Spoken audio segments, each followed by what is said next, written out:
আমি এভাবেই করি।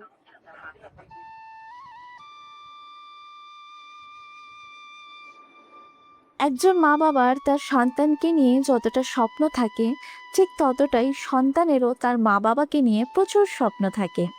নমস্কার বন্ধুরা, আমি মোহনা। আজকে যে ভিডিওটি আমি তোমাদের সাথে শেয়ার করতে চলেছি সেটা ঠিক 6 মাস আগের ভিডিও।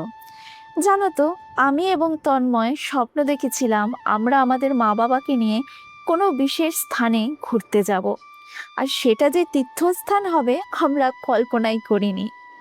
আমি যেমন আমার মাকে নিয়ে একবার দীঘায় ঘুরিয়ে নিয়ে এসেছি, ঠিক তেমনি আমার ইচ্ছে ছিল আমি আমার শ্বশুর শাশুড়িকে নিয়েও কোনো একটা বিশেষ জায়গায় যাব। তো যেই ভাবা সেই কাজ। আমি এবং তন্ময় দুজনেই প্ল্যান করে নিলাম যে না, এবার মা বাবাকে না হয় পুরীর জগন্নাথ মন্দির থেকেই দর্শন করিয়ে নিয়ে আসা হোক। তোমরা অনেকেই জানো না, আমার শাশুড়ি মায়ের পায়ে সমস্যা রয়েছে। ওনার পরপর দুটো বড় অপারেশন হয়েছে।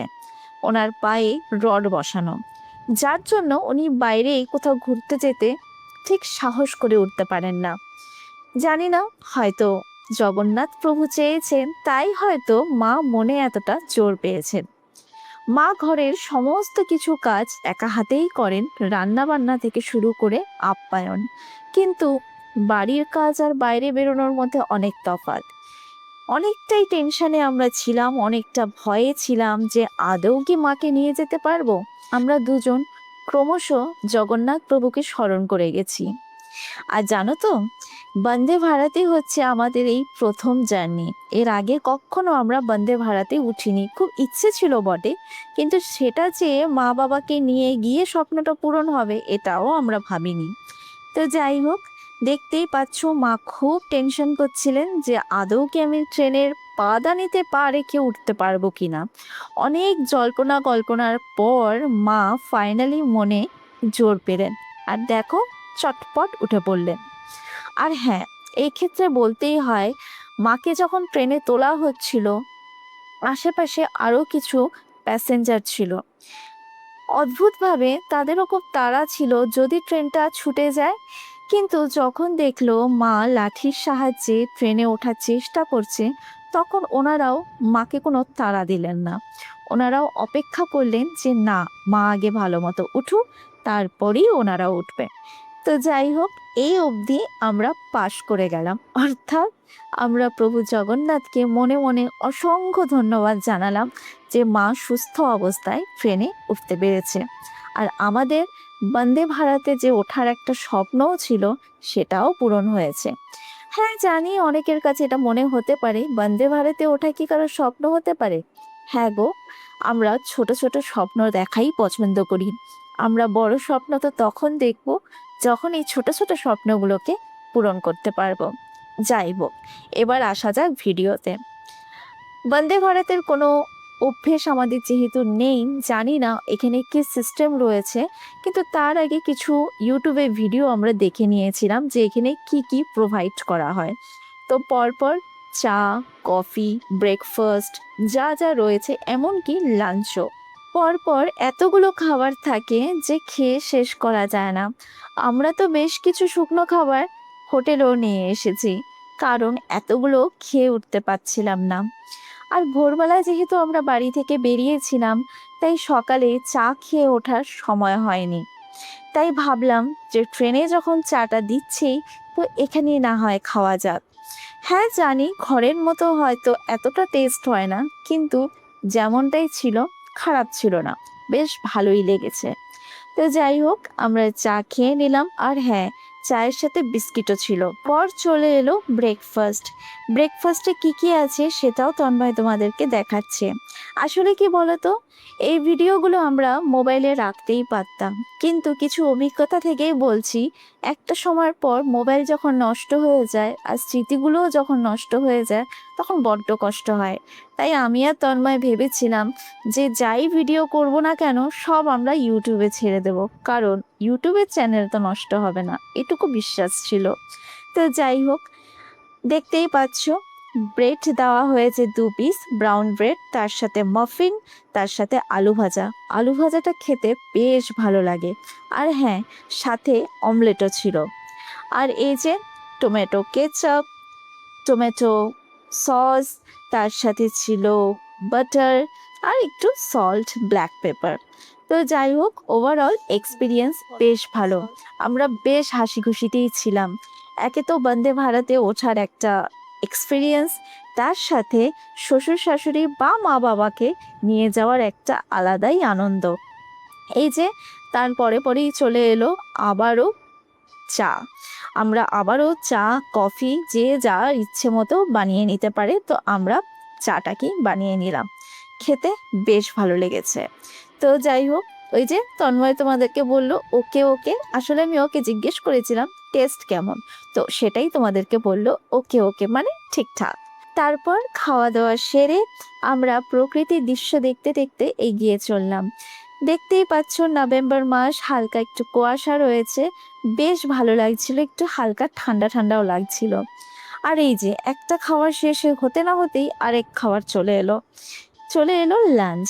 লাঞ্চে ছিল গাজর আলু দিয়ে একটা ভাজি, ছিল ভাত, তার সাথে ছিল ডাল, সাথে ছিল চিকেন কারি, আর আচারের একটা ছোট্ট প্যাকেট দেওয়া হয়েছিল। আর হ্যাঁ, ছিল হচ্ছে দই আর আইসক্রিম। আর হ্যাঁ, এই যে রুটিটাও ছিল, যদিও আমি ট্রেনের রুটিটা খুব একটা খেতে পারি না, আমি ভাত খাওয়াটাই প্রেফার করি, কারণ আমার একটু শক্ত শক্ত লাগে। তো যাই হোক, আর হ্যাঁ সাথে ছিল এই যে কাঠের চামচ। তো ওভারঅল মিলিয়ে এক্সপিরিয়েন্স ভীষণ ভালো। আর জানো তো, একটা মজার কথা বলি তোমাদের, আমার শ্বশুর মশাই বাড়িতে যখন ওনাকে খেতে দেওয়া হয় শুধু বলে আরেকটু কমাও আরেকটু কমাও, এরকম একটা ব্যাপার আছে ওনার মধ্যে, মানে উনি খুব মেপে খান শারীরিক অসুস্থতার জন্যই। কিন্তু অদ্ভুতভাবে জানতে পারলাম মা বাবা যে অনেকটা দূরে বসেছিলেন আলাদা কম্পার্টমেন্টে, তো সেই জন্য সবসময় ওনাদের কাছে গিয়ে দেখা হয়নি। তন্ময় মাঝে মধ্যে গেছে, ফোন করে খবর নিয়েছে ওনারা ঠিকঠাক খাচ্ছেন কিনা। তো হ্যাঁ, ওনারা বললেন সব ঠিক আছে। কিন্তু পরে জানতে পারলাম বাবা নাকি কোনো খাবারই বাদ দেয়নি, বাবা সব কিছু খেয়েছে। কি মজার না ব্যাপারটা, আমার বেশ ভালো লেগেছে। আর এই যে বলতে বলতে আমাদের ট্রেন থেকে নামার সময়ও হয়ে গেল। তো এই ছিল আমাদের বাড়ি থেকে পুরী অবধি আসার এক্সপিরিয়েন্স, যেটা দুর্দান্ত ছিল। তারপর মা বাবাকে একটা জায়গায় বসিয়ে তন্ময় ছুটলো গাড়ি আনতে, ওই যে ব্যাটারির গাড়িগুলো, সেই গাড়িতে করেই আমরা চলে যাব প্ল্যাটফর্মের বাইরে। তারপর ওখান থেকে কোনো গাড়ি বা টোটো করে আমরা হোটেল অবধি পৌঁছে যাব। এই যে চলে এলো গাড়ি, এই গাড়িতে মা বাবাকে তুলে দেওয়া হলো। মা বাবা আমরা সবাই মিলে এই গাড়িতে উঠে পড়লাম।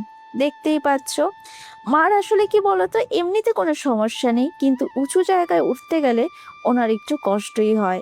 একটা পায়ের উপর আর কতটা ভর দেওয়া যায়, তাই না? যেহেতু পায়ে রড বসানো রয়েছে, তাই একটু না একটু ভয় তো থেকেই যায়। তো যাই হোক, মা যদি এত দূর আসতে পেরেছেন, তো মন্দির অবধিও প্রভু জগন্নাথ ঠিক টেনে নিয়ে যাবেন, এইটুকু বিশ্বাস আমার ছিল। তো যাই হোক, মা বাবা উঠে পড়লো, লাগেজগুলো এক এক করে সব গাড়িতে তোলা হলো, আর ওইদিকে আমরা উঠে পড়লাম। এতটা আনন্দ হচ্ছিল না ওই সময়, এখন যখন ভিডিওগুলোতে ভয়েস ওভার দিচ্ছি ঠিক ততটাই যেন আনন্দ হচ্ছে। হয়তো তোমরা আমাদের মুখ দেখে বুঝতেই পারছো। আর এদিকে তন্ময় মজা করছিল আমার সাথে, কারণ এই ব্যাটারি গাড়ি আনার জন্য ওকে অনেকটা ছুটতে হয়েছিল। তারপর আমরা প্ল্যাটফর্ম থেকে বেরিয়ে একটা অটো করে নিলাম। অটোতে করে রাস্তাঘাট দেখতে দেখতে আমরা হোটেলের উদ্দেশ্যে রওনা দিলাম। এই যে আমি বারবার মা বাবার মুখের দিকে তাকিয়ে দেখছিলাম যে ওনাদের কোনো সমস্যা হচ্ছিল না তো, কিন্তু সত্যি বলতে ওনাদের মুখে যেন আলাদাই একটা শান্তি ছিল, আলাদাই একটা হাসি ছিল। তো যাই হোক, আর হ্যাঁ এই ক্ষেত্রে বলে রাখি, আমার শাশুড়ি মা কিন্তু আর যাই হোক ঠিক পরিবেশের সাথে সময়ের সাথে নিজেকে মিলিয়ে নিতে জানে, এটা বেশ ভালো গুণ। পুরীতে পা রাখার সাথে সাথেই জানো তো একটা আলাদাই অনুভূতি, আলাদাই একটা শান্তি যেন কাজ করে। এই করতে করতেই আমরা আমাদের একদম গন্তব্যস্থলে পৌঁছে গেলাম। এই যে ইয়ালো হোটেল, এটা আমরা অনলাইন বুকিং করে নিয়েছিলাম। হোটেলটা আমাদের বেশ পছন্দ হয়েছিল, আর অবশ্যই আমরা দেখেছিলাম লিফট আছে কিনা। এটা যেহেতু গ্রাউন্ড ফ্লোর, তো এখানে এইটুকু সিঁড়ি তো মাকে উঠতেই হতো 2-3 পা, তারপরেই ছিল লিফট। আর জানো তো, একটা সময় আমার শ্বশুর শাশুড়ি প্রচুর ঘুরেছেন, কিন্তু বহু বছর আগের কথা, ওই সময় না ছিল লিফট। তখনের হোটেলগুলিও ছিল খুব সাধারণ। মা বাবার হাত ধরে যখন পুরীতে এসেছিলাম তখন দেখতাম হোটেলগুলো ভীষণ সাদামাটা ছিল। এখন যুগের সাথে সাথে মানুষকে পরিবর্তন হতে হচ্ছে। যাই হোক, লিফটে করে চলে গেলাম আমরা 4th ফ্লোরে। যেহেতু আমাদের রুমটা 4th ফ্লোরেই ছিল, তো মা বাবাকে রিসেপশনে বসালাম। বসানোর পরে যা যা ফর্মালিটিস থাকে সমস্ত কিছু তন্ময় করে নিল। আর মা বাবার এক্সপ্রেশন দেখেই তোমরা বুঝতে পারছো যে মা বাবার ঠিক কতটা ভালো লেগেছে। এইরকম হোটেলে থাকা মা বাবার জীবনে এই প্রথমবার। আমি আমার মাকে যখন দীঘাতে প্রথমবার নিয়ে গেছিলাম, মায়েরও ঠিক এমনটাই এক্সপিরিয়েন্স হয়েছিল। এই একটা সময় যখন মা বাবাকে সন্তানরা কোথাও ভালো জায়গায় নিয়ে যায়, তখন মনে হয় টাকার পয়সার কথাটা চিন্তা না করাটাই ভালো। হ্যাঁ, সাধ্যের মধ্যে অবশ্যই সেটা হতে হবে। যাই হোক, এই যে শুনে নাও বাবার এক্সপিরিয়েন্স, বাবা হোটেল দেখে কি বলল। হ্যাঁ, ঠিক।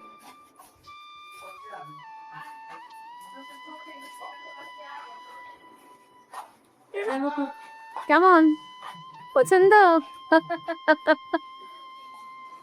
ছেলে তো রাজা, আমার ছেলে রাজা। হ্যাঁ, কিন্তু এখানে অ্যালাউ নেই না, 4 জনের অ্যালাউ নেই। আমাদের রুম নাম্বার ছিল 424। তো তন্ময় তোমাদেরকে দেখিয়ে দিচ্ছে যে এই রুম থেকে আমাদেরকে কি কি প্রোভাইড করা হয়েছে। এই যে দেখতে পাচ্ছ, রুমে রয়েছে লাগেজ রাখার একটা স্পেস, তার সাথে রয়েছে একটা ওয়ার্ড্রপ। ওয়ার্ড্রপের ভেতরে ছিল আয়রন। তোমরা তোমাদের জামা কাপড়গুলো সুন্দর করে আয়রন করে নিতে পারো। আর অনেক কয়টা থাক ছিল, যেখানে জামা কাপড় তোমরা খুব অনায়াসেই গুছিয়ে রাখতে পারো। খুব সুন্দর ছিল হোটেলটা, আমাদের বেশ ভালো লেগেছে। আর রুমগুলো বেশ পরিষ্কার পরিচ্ছন্ন ছিল। আর এই যে সামনে যে মিররটা দেখতে পেলে, ওটা কিন্তু অ্যাকচুয়ালি ওয়াশরুমের ডোর। ওয়াশরুমে ঢোকার যে দরজাটা, সেখানে মিররটাকে সেট করা হয়েছিল। কেউ না দেখলে বুঝতেই পারবে না যে এটা আসলেও মিরর নাকি ওয়াশরুমের ডোর। তো যাই হোক, এক এক করে তোমাদেরকে দেখিয়ে দেওয়া হচ্ছে যে হোটেলের ওয়াশরুমটা ঠিক কেমন ছিল। এটা হচ্ছে স্নান করার স্পেস, দেখতে পাচ্ছ পুরোটাই আলাদা। কোমোটের সাথে এটার কোনো লিঙ্ক নেই। অনেকের একটু গা ঘিন ঘিন করে কোমোটের সাথে যখন অ্যাটাচ থাকে। আর সাথে আমাদেরকে দেওয়া হয়েছিল শাওয়ার জেল এবং শ্যাম্পু। তারপর রুমে ঢুকে গেলাম। রুমে ঢুকেই দেখতে পাচ্ছ রয়েছে ওয়াটার বটল, তার সাথে ইলেকট্রিক কেটল এবং চায়ের যত সাজ সরঞ্জাম ও যা থাকে, দুধ, চিনি, সবকিছু। তারপর দেখছো অনেকটা বড় একটা সোফা রয়েছে, তার সাথে রয়েছে মসকিউটো রিপ্লেন্ট রিফিল এবং টি টেবিল। আর এই যে রয়েছে বেড। বেডটা যথেষ্ট বড় ছিল, আর তার সাথে ছিল টিভি, টিভি ক্যাবিনেট, এবং সাথে আরেকটা রয়েছিল স্টাডি টেবিল এবং চেয়ার। অল ওভার মিলিয়ে রুমটা ভীষণ সুন্দর ছিল। আর এসি ছিল, ফ্যান ছিল, খুব খুব সুন্দর ছিল। এক কথায় আমাদের রুমটা দেখে জাস্ট মেসমারাইজ হয়ে গেছিলাম, আমাদের মন ছুঁয়ে গেছিল। আর পয় পরিষ্কারের কথা কী বা বলবো, যথেষ্ট পয় পরিষ্কার ছিল। কোনো রকমের মশা মাছি গন্ধ নাথিং, কিচ্ছু ছিল না। তো আমাদের রুমটা বেশ ভালো লেগেছিল।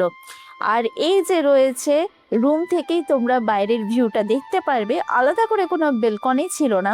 এর সাথে অ্যাটাচড একটা উইন্ডো ছিল, যেটা কার্টেনটা সরানোর সাথে সাথেই তোমরা দেখতে পাচ্ছ বাইরের দৃশ্যটা। পরন্ত সন্ধ্যাবেলায় বেশ ভালো লাগছিল, দুর্দান্ত এক্সপিরিয়েন্স। তারপর ট্রেন থেকে নামার পরই বুঝতে পারছো সবাই সবার মতো ফ্রেশন আপ হয়ে গেছে। ফ্রেশন আপ হয়ে যে যার মতো সিট নিয়ে নিয়েছে।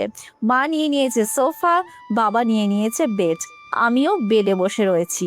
আর ওই যে তন্ময়কে দেখতে পাচ্ছ হাতে কফি মাগ, তো ও বানাচ্ছে চা সবার জন্য। তো আমি বাড়ি থেকে আমার কফি মাগটা নিয়ে এসেছিলাম, আর ও বাকিদেরকে সার্ভ করে দিচ্ছিল, অর্থাৎ মা বাবাকে। আমি মা বাবা সবাই তো সারাটা দিন বাড়িতে তো করেই থাকি। তো যখন হোটেলে এলাম তখন তন্ময় বলেই দিয়েছিল যে হোটেলে যাওয়ার পরে চা কফি যা লাগবে সবটা আমি বানিয়ে তোমাদের সকলকে সার্ভ করব। তো যেই বলা সেই কাজ। আর হ্যাঁ, তার সাথে কেকও নিয়ে আসা হয়েছিল। আমরা যে হোটেলটায় ছিলাম তার পাশেই ছিল একটা শপিং মল, রিলায়েন্স মার্ট। তো ওখান থেকেই আমরা একটা কেক পারচেস করেছিলাম। তো উইংসের কেক দারুণ টেস্টি। তো আমরা কেকটাও তার সাথে সাথে খেয়ে নিচ্ছিলাম। তো এই যে দেখতেই পাচ্ছ স্যারকে, উনি হাতে কেক খেতে খেতে আরেকদিকে কফি বানাচ্ছে। আর এই যে বাইরের দৃশ্য, তার সাথে আমাদের হোটেলের রুম। এ মা, এটা কি বানিয়েছে? বাবা, ক্রিস্পি চিকেন দিয়েছে তো এটা। সেই ছেলেটা কি? मैंने अभी येलो होटल में ड्रैगन चिकन ऑर्डर किया था, तो ड्रैगन चिकन का टेस्ट मुझे उतना खास नहीं लगा इसमें। लग रहा है मेरी मम्मी बोली कि कोई अगर नया चिली चिकन बनाना सीखता है तो जैसे बना देगा तो उसी टेस्ट का है, तो सच में वैसा ही लग रहा है। कुछ स्पेसिफिक बहुत अच्छा नहीं लग रहा देखने में। सो और सिर्फ आपको ऑनियन एंड ये capsicum, I mean green colourful जो कैप्सिकम रहते हैं, और काजू एंड ये चिकन लंबे लंबे पीसेस में, उतना कुछ अच्छा टेस्ट नहीं है इसका। तो 270 रुपीज़ मेरा पड़ा, तो एकदम total waste of money. Quantity बहुत ही कम। क्वांटिटी तो इतना सा था, अच्छा नहीं है। বাবা কি বলবে, বাংলায় বলো। তোমার এক্সপিরিয়েন্স, মা যেমন বললো নতুন নতুন চিলি চিকেন বানালে যাওয়া হয়, তুমি বলো। কি বলবো, এ তো সেমন কিছুই হয়নি মনে হচ্ছে আমার। মানে অতটা টেস্ট লাগছে না, তাই তো? চুলানছে মানে জাস্ট মিষ্টি। এমনি ব্যাস ঝাল আর মিষ্টি। जिस रेस्टोरेंट की बात कर रहा था वो मैं पहुंच गया हूँ, उसका नाम है साउथ इंडियन रेस्टोरेंट पीपी। এই যে খাবারটা দেখতে পাচ্ছ, এই খাবারটাই হোটেল থেকে নেওয়া হয়েছিল। তার কারণ এই হোটেলে একটা রেস্টুরেন্ট কাউন্টার ছিল। তন্ময় ভেবেছিল যে এখান থেকে খাবারটা না হয় অর্ডার করা যায়। খাবারটা অ্যাজ এ স্ন্যাক্স হিসাবে কেমন ছিল সেটা রিভিউ ও পার্টিকুলার হিন্দিতে দিয়েছে। তার কারণ ওর একটা হিন্দি চ্যানেল রয়েছে, মাঝে মধ্যে ওতেও ভিডিও পোস্ট করে থাকে। 2023 সালে যখন পুরীতে এসেছিল তখন কি কি এক্সপিরিয়েন্স গ্যাদার করেছিল সেটাই আমরা রুমে বসে টিভিতে দেখে নিচ্ছিলাম, সেই আগের ভিডিওগুলোই। তো সেইবার এসে ও এই পিপি রেস্টুরেন্টে গেছিল, যে দেখতেই পাচ্ছ বাবা বসে রয়েছে। এই রেস্টুরেন্টে যখন ও গতবার 2023 সালে এসেছিল তখনের এক্সপিরিয়েন্স আর এখনের এক্সপিরিয়েন্স আকাশ পাতাল পার্থক্য। 2023 সালে এই রেস্টুরেন্টটা যতটা উন্নত মানের ছিল এখন ততটাই নিম্নমানের হয়ে গেছে। আর তার সাথে সাথে খাবারের কোয়ালিটিও অনেকটাই কমে গেছে। যাই হোক, বিজনেসে তো আপ ডাউন হতেই থাকে। আর সব থেকে বড় কথা, এখানে বাবাকে দেখতে পাচ্ছ, বাবা কিন্তু ডোসা খাচ্ছে। বাবা ডোসা ইডলি দুটোই ভীষণ পছন্দ করে। তো ওখানে তন্ময় আর বাবা দুজনেই ডোসা খেয়ে নিল। আর তারপর আমাদের জন্য রুমে নিয়ে আসলো ইডলি আর ডোসা। মা যেহেতু ইডলিটা খুব পছন্দ করে আর আমি পছন্দ করি ডোসা। তো যাই হোক, আমরা দুজনে মিলে রাতের ডিনারটা সেরে নিলাম। আজকে আর আমরা কোথাও বেরোলাম না, আজকে রুমেই আমরা গল্প গুজব করে দিনটা কাটালাম। কালকে শুরু হবে জগন্নাথ প্রভুর দর্শন। তো চলো, তোমাদের যদি ভিডিওটা ভালো লাগে অবশ্যই লাইক শেয়ার অ্যান্ড সাবস্ক্রাইব করতে ভুলো না। আর ভিডিওটির সাথে থাকো, আমাদের সাথে থাকো, যাতে আরো সুন্দর সুন্দর ভিডিও তোমাদেরকে প্রোভাইড করতে পারি। জয় জগন্নাথ।